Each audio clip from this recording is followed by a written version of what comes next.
Muy bien, hermanos. Gracias otra vez por acompañarme y gracias a Dios que nos permite seguir nuestro estudio. Y vamos a continuar con el estudio sobre la carta que el Señor mandó al ángel o al líder, el pastor de la iglesia de Sardes. Veamos otra vez en el capítulo 3. Vamos a leer para refrescar nuestras memorias o para que tengamos ah, al tanto lo que hemos estado leyendo. Dice versículo 1, escribe al ángel de la iglesia en Sardis, ¿ok? El que tiene los siete espíritus de Dios. Ya hemos explicado esto. Es la plenitud del Espíritu Santo. Y las siete estrellas dice esto: yo conozco tus obras. Noten, él dice tus obras, que tienes nombre de que vives y estás muerto. Es una iglesia moribundo, se puede decir, estuvo por morir. Yo creo personalmente que dependían mucho ellos de su testimonio en el pasado. Dice el Señor en el versículo 2 que debían de ser vigilantes y afirma las otras cosas que están para morir, porque no he hallado tus obras perfectas delante de Dios. Ahora, hermanos, esta gente de la iglesia de Sardes debían de reconocer el mal que hubo en su iglesia, en las vidas de individuos, y luego participar en los cambios, en hacer los cambios, ah, resultado del arrepentimiento, ah, cambio en las cosas que en verdad habían causado el problema. Debían ellos todos, toda la congregación, los individuos, debían de participar. Dice en este versículo también que debían de afirmar las otras cosas que estuvieron para morir. Ahora, él no aprobó primero algunas de las obras de ellos, y hemos hablado cómo es que una iglesia puede dedicarse a una cosa buena, pero no es la cosa principal. En el tiempo en que nosotros vivimos, hay muchas personas que todo el énfasis es para la obra o el ministerio social. En verdad, podemos usar las obras sociales para evangelizar, para hacer discípulos, etcétera. Pero si nuestro objeto no es la la conversión de los incrédulos, entonces estamos fallando. Bueno, él dice que debían ellos afirmar las cosas que estuvieron por morir. Las cosas no son personas, ¿ok? Sino realidades espirituales. Debían soplar la llama de las ascuas moribundas. En otras palabras, hubo un poquito de fuego en las ascuas, y nosotros sabemos que si echamos más leña y podemos soplar y dar nuevo oxígeno para esas llamas. Él está usando esa ilustración. Uh, Eso representaba las gracias espirituales que existían en la iglesia. Cuando decimos las gracias, hermanos, en otras palabras, las obras bíblicas, ellos debían de buscar la manera de dar vida, nuevo aliento a estas obras. Cuando una iglesia, por ejemplo, solo pasa evangelizando, está fallando en cuanto a ser discípulos. Pero si una iglesia solo enfatiza el seguimiento o el hacer discípulos, el problema es que no están ganando almas, así que llega un momento cuando ya no hay nueva gente para discipular o para enseñar las verdades básicas de la palabra de Dios. Nosotros debemos tener siempre un ministerio balanceado, tanto el evangelismo, compartir el evangelio con los inconversos para lograr ganarlos para Cristo, pero también el enseñar a las personas para que ellos puedan llegar a ser miembros eficaces de la iglesia local. Hay un versículo y voy a pedirles que vayan buscando Efesios capítulo 4, algo muy importante. Noten, hermano, en el versículo 11, el apóstol Pablo dice a los de Éfeso, y hermanos, ya hemos dicho que la iglesia de Sardis, como muchas de las iglesias, probablemente tuvieron su principio en el ministerio del apóstol Pablo en Éfeso en el mismo tiempo. Versículo 11 de Efesios dice, y él mismo, hablando de Cristo, constituyó a unos apóstoles. No sé si usted recuerda, pero ya les dimos en Hechos 1 los requisitos para que uno fuera apóstol. No hay apóstoles en el sentido estricto hoy día. Y dice a unos apóstoles, a otros profetas. Ahora, también en cuanto al profeta en la forma estricta, no hay profeta. En otras palabras, si usamos el significado del Antiguo Testamento, del Nuevo Testamento, uno que recibe palabra inspirada de Dios y puede predecir o ah, decir que algo va a pasar en el futuro. Ahora, hay una manera más amplia en que se puede usar la palabra profeta, porque el profeta proclamaba la verdad, el mensaje de Dios. En ese sentido muy amplio, los pastores, los evangelistas, son los predicadores, los pastores y los evangelistas son profetas en el sentido de que toman la Biblia, palabra de Dios, y proclaman la verdad bíblica. ¿Ok? Pero el Señor dio ciertos hombres, y hay dos más todavía que hoy día actualmente tienen su ministerio, pero para el beneficio de la iglesia. Noten que después de decir a otros profetas, dice a otros evangelistas. No voy a discutir el hecho, pero yo personalmente creo que esta expresión, los evangelistas, se aplica a, más que nada al misionero, el que va donde no hay predicación del evangelio y comienza a predicar. Claro, hoy día tenemos lo que las iglesias llaman evangelistas y está bien, no estoy en contra de eso, pero la palabra evangelista tiene la parte céntrica, es dar el evangelio. Y conozco lamentablemente algunos evangelistas que no predican el evangelio. Y bueno, sí tiene el ministerio de buscar avivamiento en la iglesia.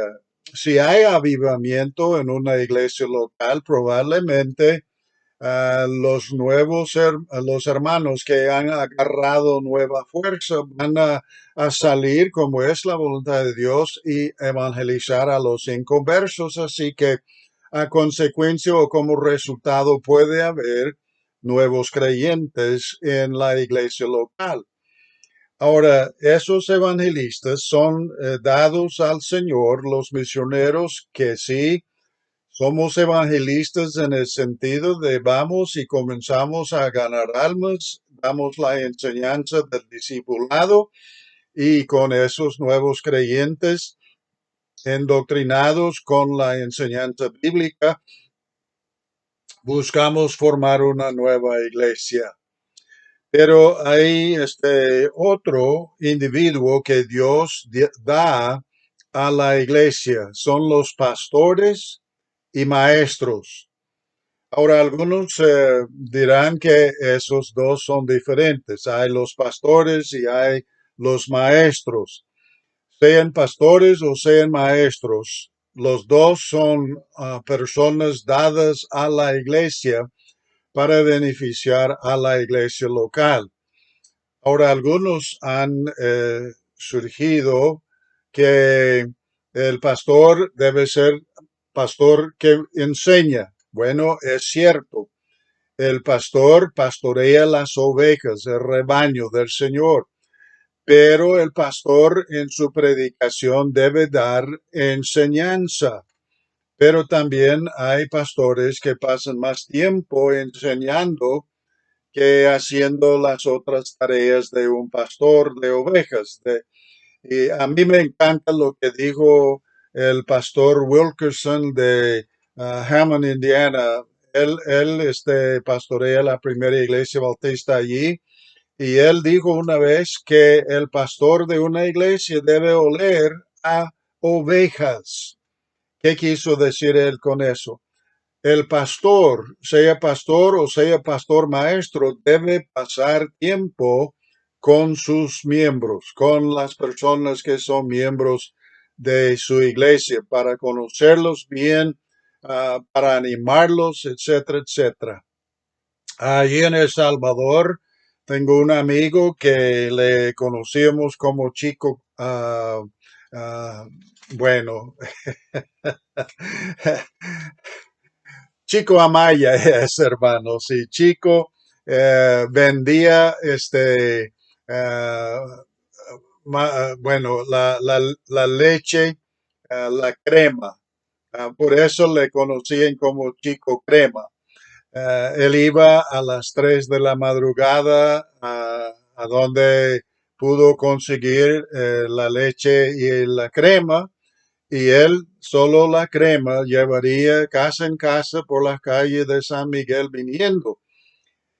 Yo como misionero no sabía mucho del oficio de él, así que le pedí permiso de acompañarle. Así que a las 2 de la madrugada me levanto, me visto y voy a buscar a Chico, y allí vamos a seguir su ruta vendiendo crema. Hermanos, me dio un entendimiento mejor de las tentaciones que hubo en la vida de él, las dificultades que él enfrentaba, sencillamente levantarse para salir a las 3 de la madrugada fue una cosa que me costaba a mí. Estuve acostumbrado a dormir hasta las 6 o 6:30. Pero hermanos, me permitió conocer bien a mi hermano. Tengo un nuevo aprecio por él y creo que quizás formamos una amistad más estrecha sencillamente porque pude pasar con él. Ahora usted dice, hermano Green, está bien todo eso, pero ¿qué tiene que ver con lo que estamos leyendo en Apocalipsis? Hermanos, aquí tenemos lo que el Señor ha dado a la iglesia para que, versículo 12, a fin de perfeccionar. Eso quiere decir preparar plenamente para buscar el crecimiento y la madurez espiritual. ¿A quienes? A los santos. Hermanos, los creyentes somos los santos. Todos los creyentes, aunque no me siento tan santo a veces, pero bíblicamente yo soy un santo. Usted también, si es salvo. Dice para la obra del ministerio. Aquí está la expresión de que estos hombres, evangelistas, pastores, maestros, debían de dedicarse a qué? A edificar la iglesia por la ganancia de almas, pero edificar a la iglesia por la enseñanza. ¿Para qué? Para que los mismos miembros de la iglesia hagan qué? La obra del ministerio. para la edificación del cuerpo de Cristo, que es su iglesia. Ahora, digo eso porque aquí en Apocalipsis, en el capítulo 3, él decía que él conocía bien sus obras. Las obras deben servir para glorificar a Cristo, deben servir para edificar en número, pero en espiritualidad y conocimiento la iglesia del Señor. Ellos iban fallando y él reclama, él reprocha a ellos por haber fallado en cuanto a sus obras. Sé vigilante, dice versículo 2, y afirma las otras cosas que están para morir. No son personas, son las cosas que iban a morir, como las obras, por ejemplo. Debían acordarse de lo que habían recibido. Dice versículo 3, acuérdate pues de lo que has recibido y oído y guárdalo y arrepiéntete. Hermanos, a reflexionar sobre lo que Cristo ha hecho por nosotros. Si hay mal en nosotros, hermanos, sinceramente, cuando consideramos lo que Cristo sufrió por nosotros, va a haber arrepentimiento. Y él dice, hay que acordarse de las cosas que ellos habían recibido. ¿Qué? El Evangelio. El Evangelio es sumamente importante. Nosotros no ganamos a personas para Cristo si no les damos el Evangelio. Si no lo han hecho ahora, anoten en su Biblia, 1 Corintios 15, versículo 1 al 4. 1 Corintios 15, versículo 1 al 4. Hermanos, nosotros, Pablo dijo que él no se avergonzaba del Evangelio de Cristo. Nosotros tampoco, y hermanos, si esperamos hacer la obra que Dios nos ha mandado cumplir, vamos a tener que siempre estar pendiente para dar las buenas nuevas, que es el Evangelio. Primera Corintios 15, versículo 1. Además os declaro, está hablando Pablo, movido él por el Señor, hermanos, el Evangelio. Él había declarado en Corinto el Evangelio. A donde iba, él declaraba el Evangelio. Y no es complicado. Usted tiene testimonio. No, hermano Green, fulano tiene testimonio. Yo acepté a Cristo. Pero hermano, si usted aceptó a Cristo, tuvo que reconocer su necesidad de un Salvador. Tenía que reconocer su pecado, que debía de morir por su pecado, pero que Cristo en amor murió en su lugar, en mi lugar, porque Él declara así, yo he declarado, hermanos, el Evangelio que os he predicado.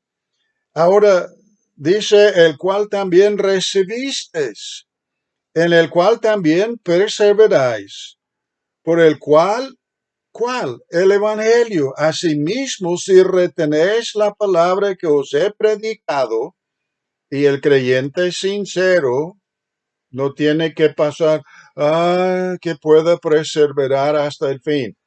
Si usted tiene fe sincera bíblica en el Señor, no tiene que preocuparse por perder la salvación. Cuando Él le perdonó, cuando usted le invocó su nombre, le pidió perdón, Él prometió salvarle y Él siempre cumple su promesa. Y no es vida para un día, una semana, un mes, unos años, es vida eterna que Él da. Pero Él dice, porque primeramente os he enseñado lo que asimismo recibí. Ahora, interesante, es probable que Pablo pasó 3 años en el desierto a solas con el Señor después de su muerte, sepultura y resurrección. ¿Para qué? porque el apóstol tenía que recibir su enseñanza del mismo Señor y tenía que ser testigo de Cristo resucitado. Entonces Pablo da a entender que él había pasado 3 años a solas con el Señor recibiendo su mensaje. Él dice lo que él había recibido, que Cristo murió por nuestros pecados. Si murió por mis pecados, quiere decir que soy pecador. Y usted puede dar testimonio de que Cristo me salvó, murió por mis pecados. Yo nunca robé un banco, nunca cometí la fornicación, el adulterio, hermanos. Solo tenía 12 años, pero sí fui pecador, nací siendo pecador. Pero Cristo murió por nuestros pecados conforme a las Escrituras. Esa clave, esas palabras conforme a las Escrituras es muy importante. Tenemos que tomar en cuenta los pasajes del Antiguo Testamento, las profecías que hay, por ejemplo, en Isaías, en 53. Pero Cristo, cuando Él vino y murió por nuestros pecados, fue conforme a la palabra de Dios, la Escritura. Pero también y dice, y que fue sepultado. Sabemos que fue un sepulcro prestado de José de Arimatea. Pero hermanos, sigue, dice, y que resucitó al tercer día conforme a las Escrituras. Entonces, hermanos, la primera cosa que debemos siempre recordar es que Cristo nos salvó y debemos, hermanos, acordarnos de haber recibido el Evangelio, la muerte, la sepultura y la resurrección de Cristo Jesús por nosotros en nuestro lugar. Ahora también, hermano, probablemente para esta hora, este momento en la historia de la iglesia de Sardis, los demás libritos del Nuevo Testamento se habían escrito. ¡Qué bendición! Anoten 1 Timoteo capítulo 6, versículo 30. 1 Timoteo 6, y hermanos, no es versículo 30, sino 20. Oh Timoteo, guarda lo que se te ha encomendado, evitando las profanas pláticas sobre cosas vanas y los argumentos de la falsamente llamada ciencia, la cual profesando algunos se desviaron de la fe. La gracia sea contigo. En otras palabras, el apóstol Pablo, él dice a Timoteo casi lo mismo que el Señor dice aquí a los de Sardes, que debían de acordarse de lo que habían recibido. Timoteo había recibido el Evangelio. Hermanos, debemos evitar vanas palabrerías, debemos evitar discusiones prácticas que no tienen valor práctico para nosotros. Y usted dice, hermano Green, como ejemplo, le voy a dar un ejemplo. ¿Con quién se casó Caín? Hubo doble creación. Hermanos, cuando Caín nació, no se dice si nació una niña, que sería la hermana de Caín, o si inmediatamente nació Abel. La cosa es que en el Antiguo Testamento muchas veces no se anotaban los nombres de las mujeres, las hijas, las hermanas. Entonces, cuando nació y vivió unos 20 años, Caín, es posible que eh, el año después de su nacimiento nació una niña. Te dice, pero hermano Green, casarse con sus hermanas, con quienes iban a casarse. Hay alguien dice, pero él fue a Nod y allí conoció a su esposa. Sí, es cierto, fue a Nod y allí conoció a su esposa, pero en el principio, hermanos, los hermanos se casaban porque no hubo más gente, una familia.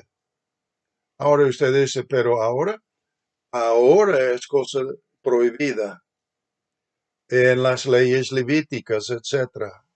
Los parientes no deben casarse, ¿ok? Pero es una cuestión, ¿qué importancia tiene? Solo sabemos que Caín salió de Edén y allí estuvo en Nod y allí conoció sexualmente a su mujer, su esposa, y comenzaron a tener hijos. Así que eh, creo que debemos, hermanos, evitar esas cosas que no tienen valor para nosotros, ni para nuestras familias, ni para los inconversos. Debemos acordarnos del Evangelio que nos enseñaron o nos enseñan los apóstoles y el Señor Jesucristo también aquí en Apocalipsis. Ahora, una base de doctrina fundamental les hace o les hacía falta a esta gente de Sardis. Todo individuo necesita un fundamento básico de doctrina sana. Por eso, cuando uno acepta a Cristo, el individuo debe comenzar a estudiar, sea con el pastor, los diáconos, los que son preparados para dar el seguimiento, pero vale la pena que todo nuevo creyente comience a recibir la enseñanza de la doctrina básica. Ahora, al volver, ¿qué? A donde debían de estar, debían guardar las doctrinas. Dice el versículo 3, leámoslo otra vez. Acuérdate pues de lo que has recibido y oído y guárdalo, arrepiéntete. Pero si no velas, vendré sobre ti como ladrón y no sabrás a qué hora vendré sobre ti. Hermano, debían de arrepentirse. Debían ellos ah, buscar la renovación de las obras que iban a morir o las cosas que iban a morir.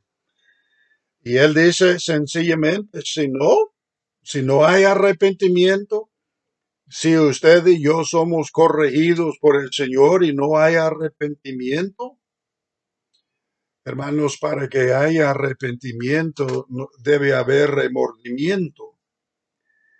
Y no es como en la cárcel.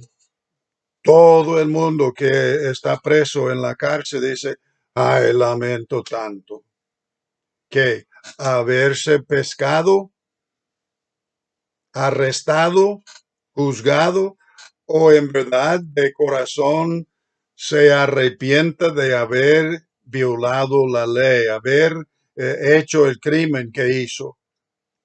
Bueno, debe haber arrepentimiento.